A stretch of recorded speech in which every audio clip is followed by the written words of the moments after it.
Take way.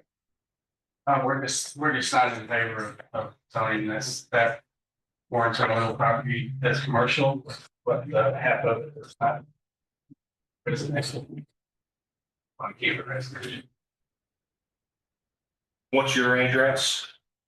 I'm representing my parents. 701 on 3rd Street. 701 North Third. Yeah, I know. Anything else?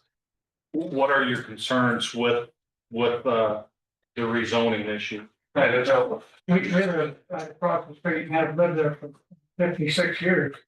And we're concerned about the pollution of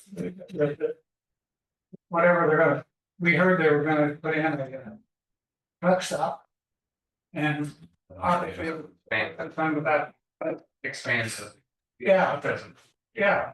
And So, we were concerned about the noise, the light pollution, the air pollution from, if they have a whole trucks out there.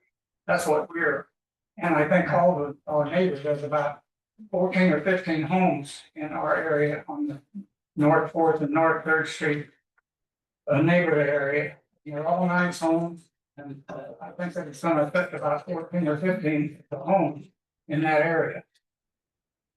So that's why we're concerned of something going in there that's not going to be good for our neighborhood or the city as far as that goes.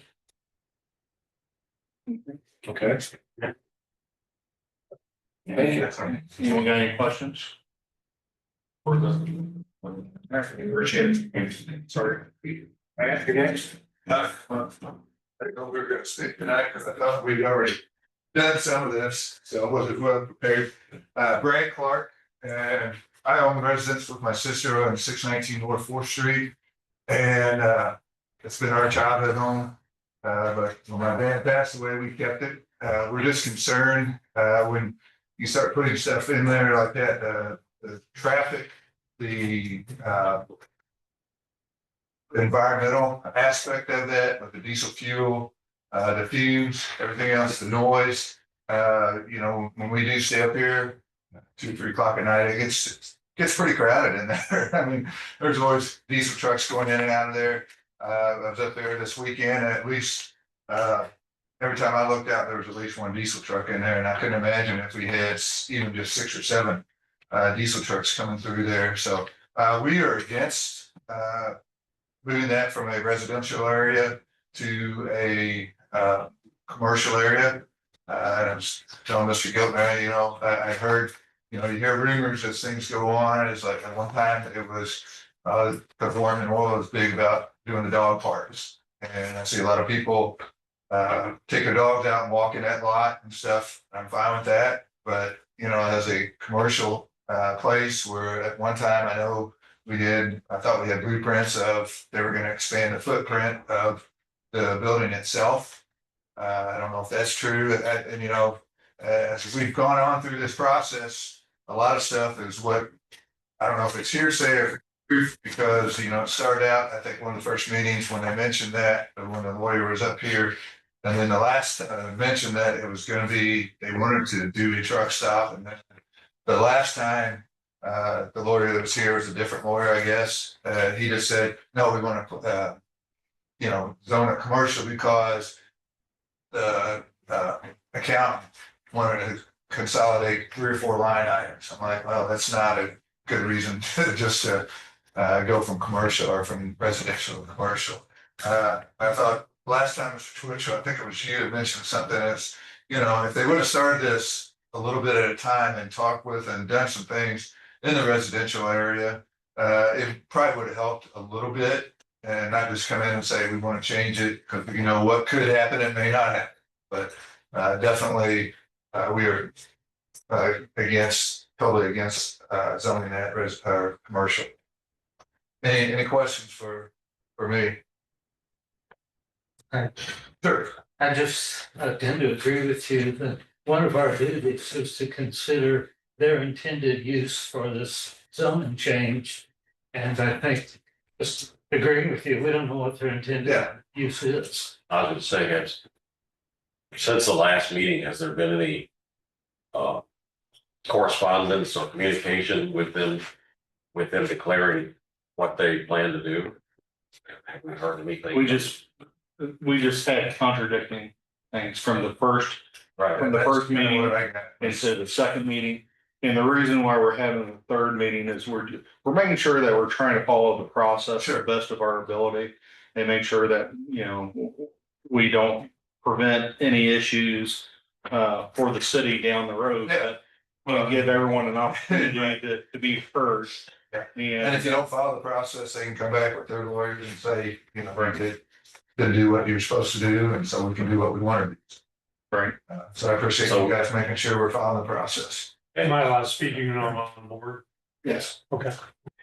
As the council person who heads the council's economic development committee and overwhelmingly enthusiastic about economic development, this would be a good project. However, you thought I was gonna say that. However, I just think that this makes no sense to try to shoehorn something like that into that space. Right. With a truck stop, or I'm not opposed to a truck stop, just not there. Right. Yeah. But I think buy some land, the last time. buy some land and build it, Even on the other side or. but not there. That corner, Yeah. that corner and that area is not equipped. From what I'm hearing from residents, nobody wants it. And if the people don't want it, then we don't do it. I appreciate that. Yeah, no problem. Yes, sir, you're next. Ryan McGee. Those are my neighbors. I live at 201 Noise and I also have 207 Noise, so next door to the Pulses. Folks, there have been now, 3 hearings, and I don't have a lot to add to what I said at the first hearing and what has just been said here. This is an area with a lot of residential property that is owner occupied, and with, in fact, folks, I'm 57 and I'm probably one of the younger people in the area. I understand the history is these gas stations here. No one wants to interfere with the ability of these businesses to do business in this historic commercial district. They're talking about moving back and to occupy an entire block. And the folks in this area are already having to deal with almost all the effects of the light pollution, the potential, the pollution, the air pollution, which has got to be there. It hasn't even been measured yet, to the best of my knowledge, and all the congestion problems that come with the existing property. Doubling down is going to do material harm to several people in this room. It is going to make their experience worse, damage the value and the livability of their property, and do so without providing more service to, for all practical purposes, to people of Louisiana. What we'll be doing is providing service to large trucks who are on their way through, if I understand the intended purpose. Now, part of the confusion here is Warrington Oil can't manage to explain coherently what they're going to do with the property, which creates all sorts of bait and switch risks for everybody in this room after the rezoning decision is made. So I would suggest to you that under no conditions should the city consider giving the zoning proposal any consideration when we don't know what they're going to do. But I'd already say the folks in this area are living with enough in the commercial zone, given how dense the population is. Even if they were proposing a candy store and an ice cream shop, I would still say that is not a good use for this property, given all the commercial that we have right there. And believe me, I'm the biggest sweet tooth in the world. I am all in favor of the candy store and the ice cream shop. Well, let me finally note, Warrington Oil has gone from one representative to another to no representative. Their story has been completely incoherent.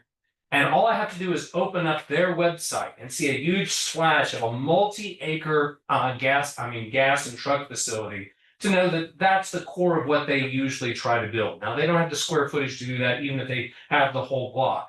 But creating that kind of a heat sink of concrete and that kind of foot traffic and all the other concerns that you've heard repeatedly now is incompatible with the quality of life that I think we're there for.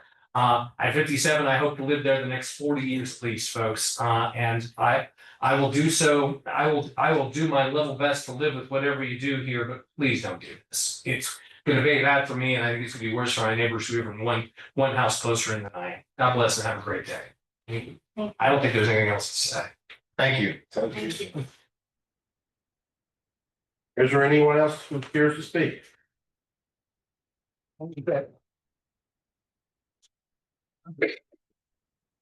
Oh, I'll be on this side. Thank you, members of the committee for, listening to us tonight. Having been on the council and been the mayor, one term. My feelings were then and are now that this should not be. And, put into being. There are several reasons. Number one is we have a lot of residents up in that area. People that have homes, people that have put a lot into their homes and love to be there. Mr. Corbin has lived in, the Corbins have lived in their home many years, many years. What'd you say, Mike? 56. 56. And, the Clarks have lived in their home, Mr. Colton, you've lived there several years now. And, you also have a councilman, Bill Sutter, that has a house right up there in that area too. That's not really the point. The point is, put yourself up there and your home. Would you like it? Wherever, whether you rent, buy, own, or whatever. Would you like to have a truck stop with lights on 24 hours a day? With the smell of fumes, with the noise that they make, regardless of how good they're trying to ease that, it still is the same. It has the smell, it has the lights are on, and the noise from a diesel engine is correct. If it's when you vote,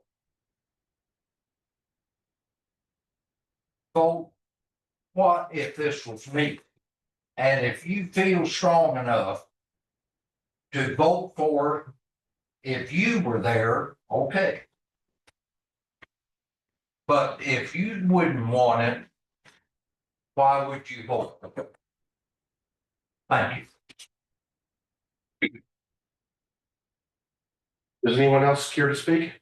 Is there gonna be a third meeting? Thought somebody was mentioning a third meeting. This is. This is the third meeting. It's gonna be a fourth. I hope not. Yeah, there is. It's gonna be at the next regular council meeting. There's no, won't be a public hearing. How much revenue would this bring in if they did put a truck stop in? How much revenue would that bring into the city? Taxes, revenue, I mean, the city's gonna make some money off of it if they do put a truck stop in. I'm just asking. The problem is they haven't told us what they're gonna do. So that's the main problem. Nobody's really actually said what. There's no way that you can estimate. No, what would happen. I understand that. I was just wondering how much revenue it would bring into the city if they did put a truck stop in. I don't think they know. You Commissioner, know, okay. point of order. Point of order. State your name and Oh, your address and how this affects you. 602 South Carolina Street. If it affects me because I'm a citizen, I'm just wondering what kind of revenue it would bring into. Oh, right I now, understand these people, they don't want it. I can understand that. I'm just trying to be. right now, that's neither here nor there. Our duty as committee members is to have our citizens' concerns come first. And under provision section 89.060, it states we are supposed to take our citizens' concerns first.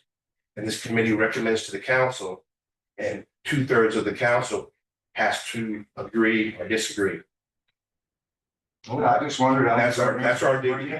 Yeah, I know the duty. I understand all that. I just asked a simple question. How much revenue was it gonna bring in? So y'all don't know. That's not our concern. Okay. I have a petition here which the committee members have. I need a motion. Yes, ma'am. I want to. Yes, please.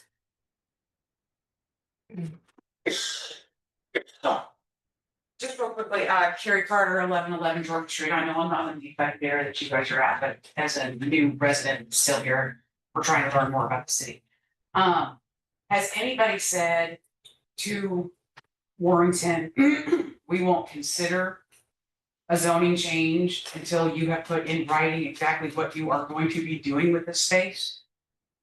When they come to the planning and zoning committee, they're supposed to have a plan, Right, which was not submitted. okay, then I would say vote no on it, because if they're not even gonna bother to give you the provided information that is required, I'd say no. Just like the people have said here, they have came to our hearings and meetings and no one seems to know anything. So we are here to make that recommendation to the city council. The conflicting information from the two people from Warrenton certainly is confusing, but it doesn't inspire a lot of faith in what they plan on doing. And that's why I would say, unless you can provide me with solid data, then do best. So I do think according to the guidelines for the planning and zoning commission is that we are supposed to be provided with concrete plans as to what's going to be going if we're going to change zoning in any area. I don't think we've been provided. We can't give. Well, let me give a little bit of a point to this is having it rezoned to business one, which is commercial property. They would be allowed to do anything under our regulations for a B1 business. So it doesn't make any difference what they plan on doing if it follows the B1 regulations. So even if they submitted a plan, what they're going to do or not going to do, it doesn't make any difference. We cannot tell them what they can and can't do. We can only tell them if we will allow a business one change from residential one change. So even if they provided us detailed information, that's not relevant to this commission's point. The commission's decision is going to be based on the impact to the community and the residents and the neighbors, from rezoning that. And my biggest concern is there's no transition from A1 commercial type property to A1 historic residential property. There's no transition. So that's my biggest concern with it. But what they plan on doing, if I was a business owner, I would do whatever I could to make money, and I would expect them to do the same thing. No, If that's, believe that. and I apologize. I'm not trying to talk, to you directly, but to everyone, it's what our commissions should be looking at. So I would just think that if they're not gonna provide even the smallest amount of detail other than, oh, we might do this. And I would say, no, they're not being trustworthy, in my opinion, as to what they would actually want to do with that property. just going on the record, this commission, what they do with that property is irrelevant. I mean, it's either gonna be a B1 or it's gonna be a residential one. That should not be in our thought process. I I know it is. We're human. We look at those, but that's not our process. Our process is to look at the concerns of the residents of the area, what our zoning allows and what it don't allow. And then for me, there's a lack of transition from commercial to residential. Is there a timeline that starts and where they can renegotiate or reapply to have that turned over? Or do we at least have a cool down period where they can't reapply? There's nothing in writing that I'm aware of that was as far as statutory or within our. And we're not up to we're not on a timeline of saying, oh, this has to be, when we originally sold off the property, there was no guarantee of this residential will be turned into business at a certain point, correct? There's no documentation for that. Well, I mean, we can go about what the documentation was, but is there some kind of handshake agreement from back in the day that they're all sitting and waiting on based on whoever? No. Okay. It'd be in the reporter's office. Yeah, pretty well answered the question that I was had in mind, just by talking, Just for this is our third meeting. I'm not allowed to really make a motion on this, but I would entertain, someone giving a recommendation to the council. For point of order, first of all, if this hasn't been done, I don't think, we need to accept the petition that we have at hand. So I need a motion to accept the petition that you may receive. Accept that. Second.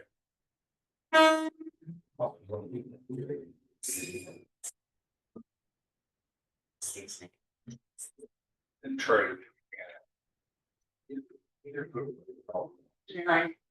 Okay, Rudy Bell, Yes.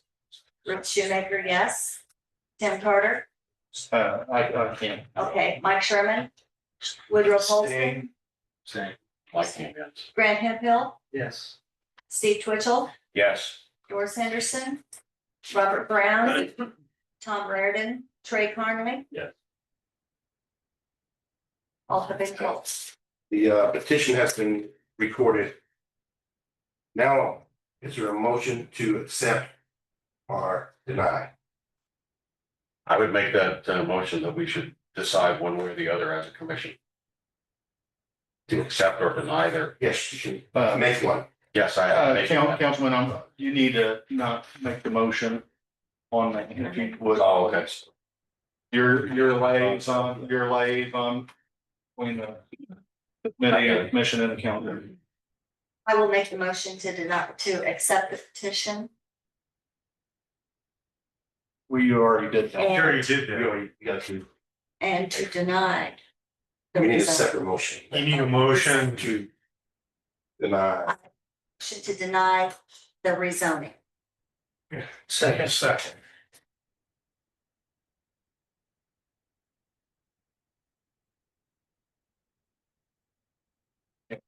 That's it. I've been always had that one. Call it again. Yes. Okay. Rudy Bell, Yes. Ruth Shoemaker, yes. Tim Carter, yeah. Mike Sherman, Staying.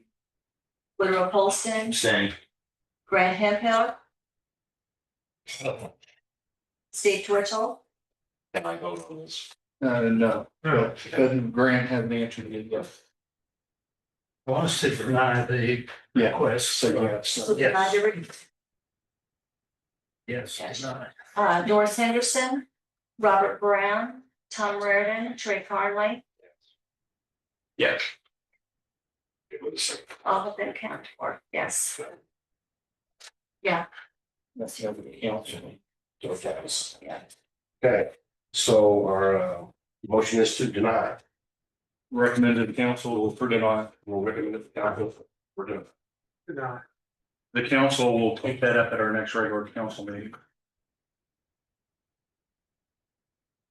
The next item on the agenda is the SS lumber rezoning.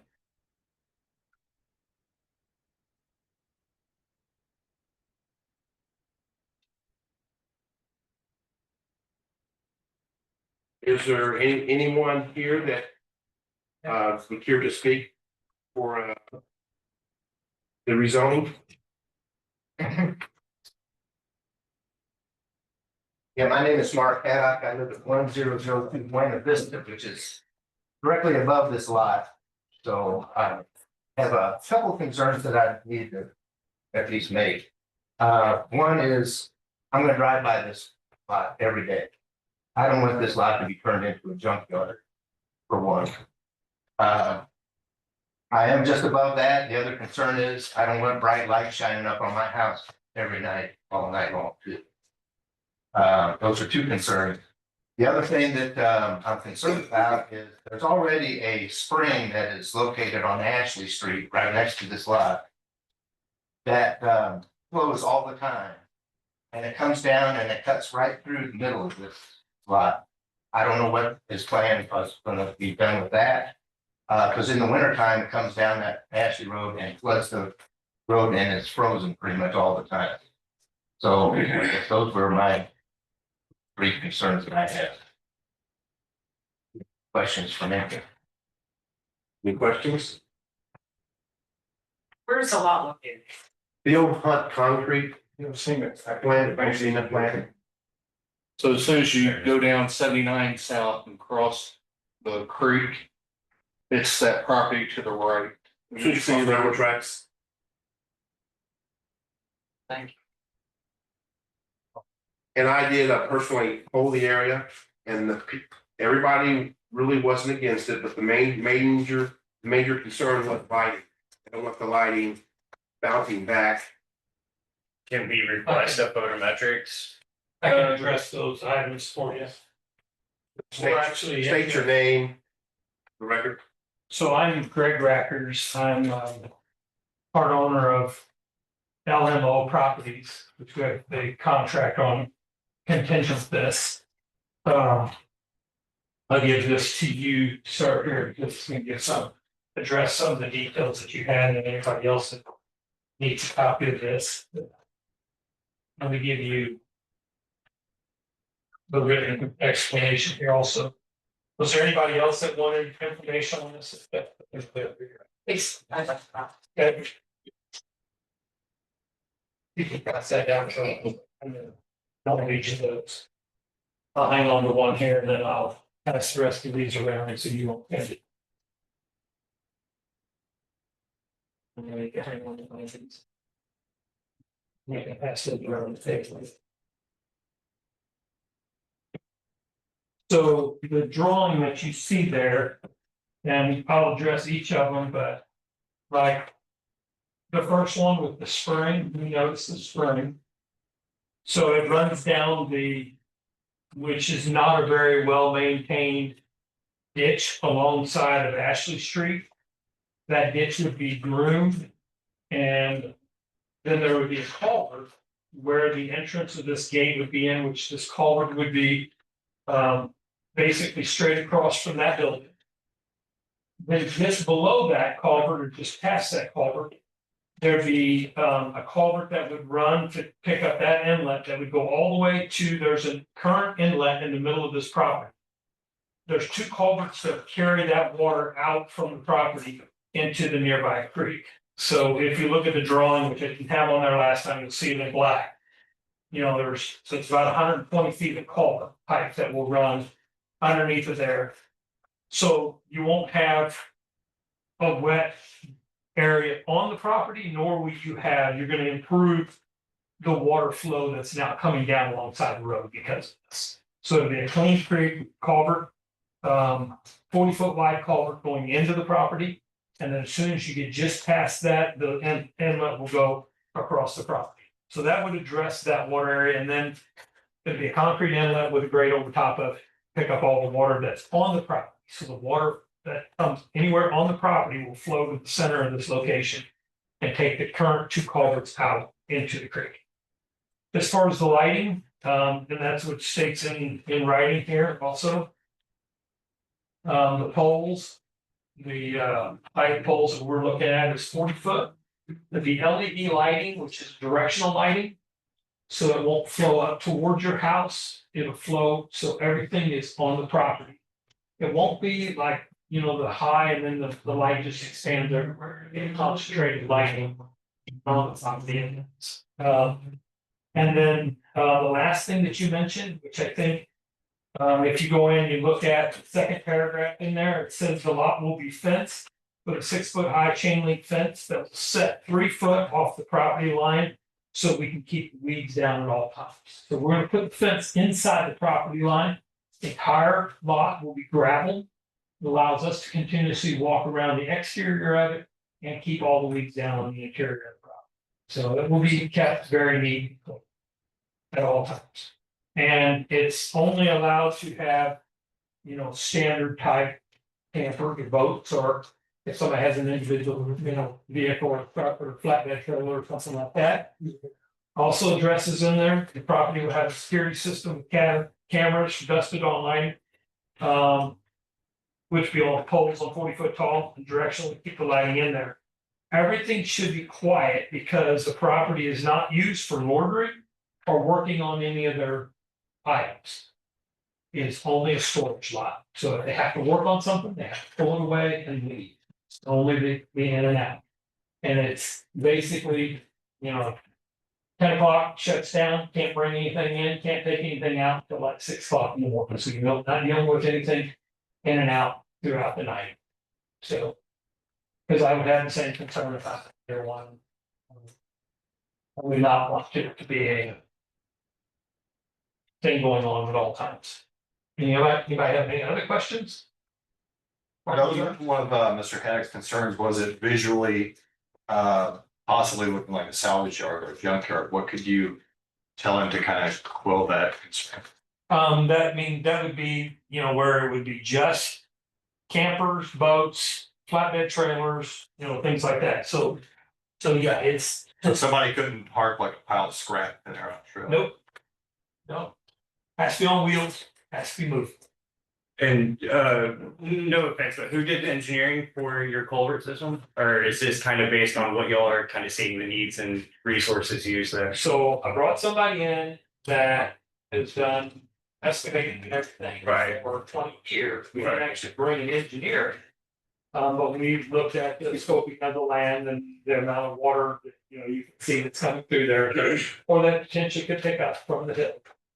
But yeah, we didn't actually have an engineer come. Because we haven't heard anything from any of our resource officers to know kind of what we're looking at on that too. If it's already running next to Troy Street to begin with, what are we doing? Mitigate that, and then where that pulls off Troy Street might end up being another issue. It runs, right now, it currently runs down along Troy Street and then it runs onto the property. No, understood, but and we've had 5 hours of rain with something falling into the town branch, and then 6 blocks of town branch are completely flooded. So one thing can lead to one mitigated disaster to another, especially all that area when we do have the heavy rain season. Yeah, so what comes down along Ashley Street, the railroad is higher than where the inlet comes into this property. So you can't carry it across. Right. You can't put a culvert underneath of the railroad, they won't allow it. Right. So it has to come through the property. Right. It doesn't have to be in a culvert inside on the property, but the culvert is for our sake, so that, there's not water buildup on the actual lot.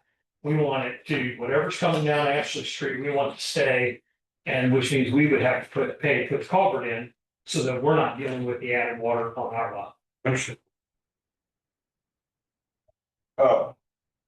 Yes. Yes.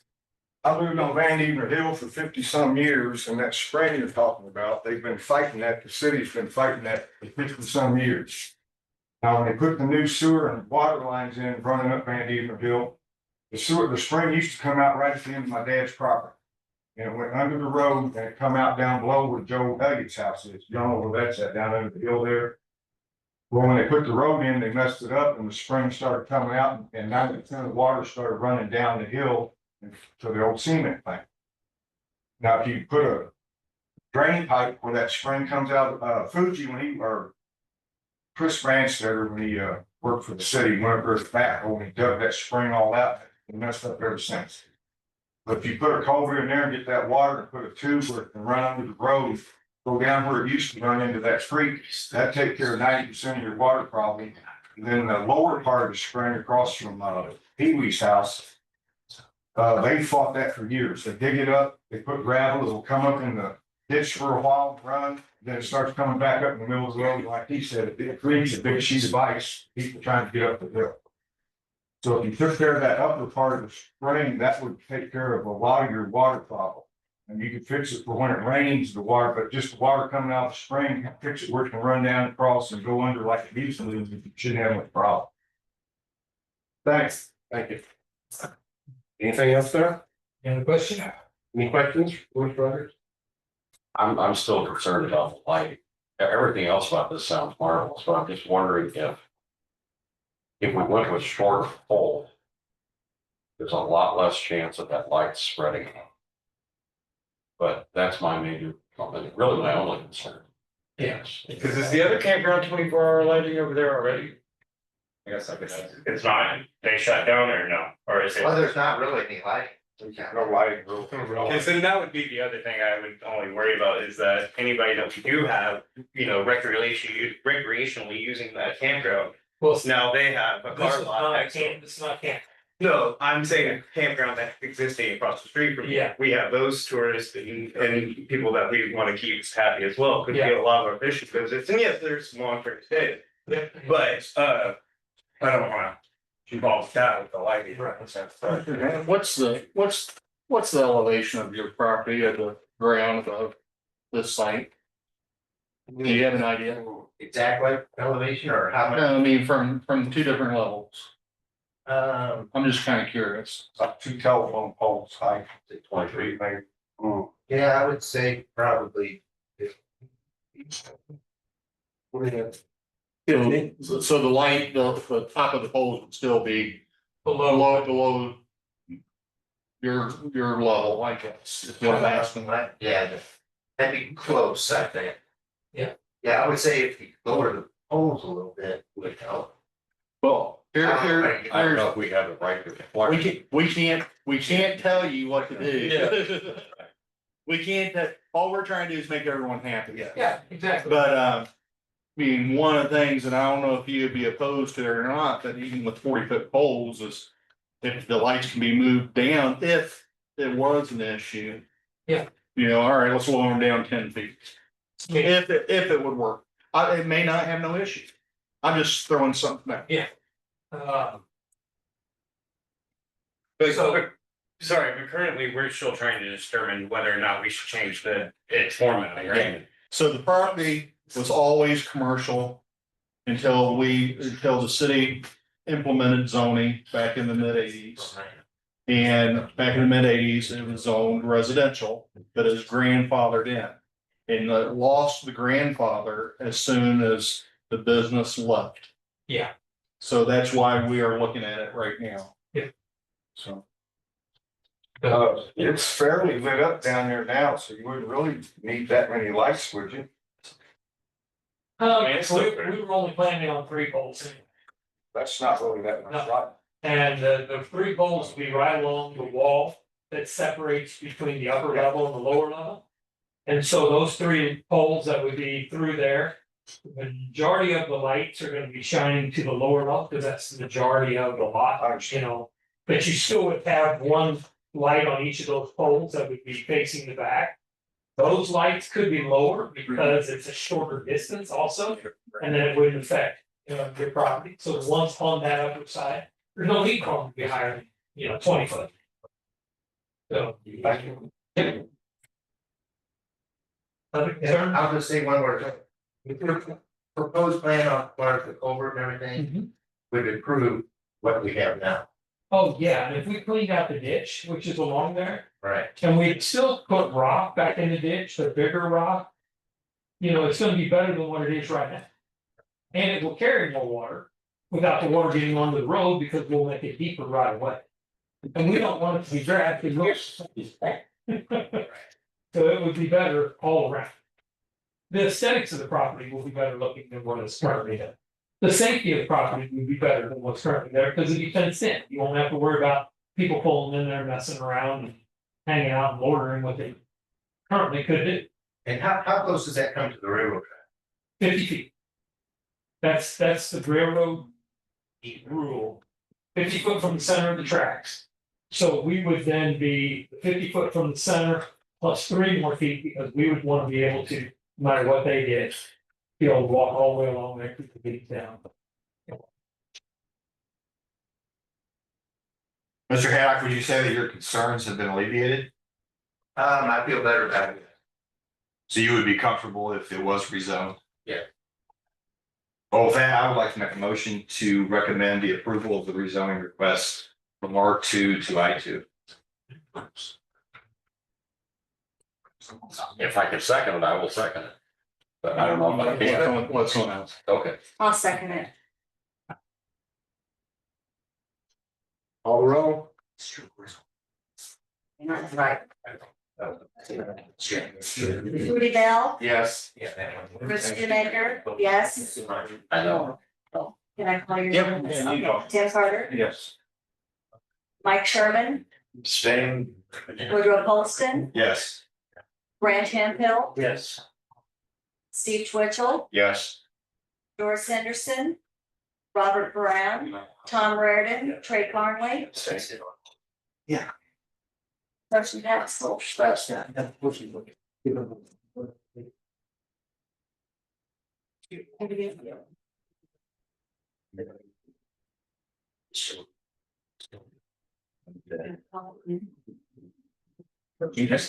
Yes, motion passed. If there's nothing else, we'll call for adjournment. Meeting adjourned.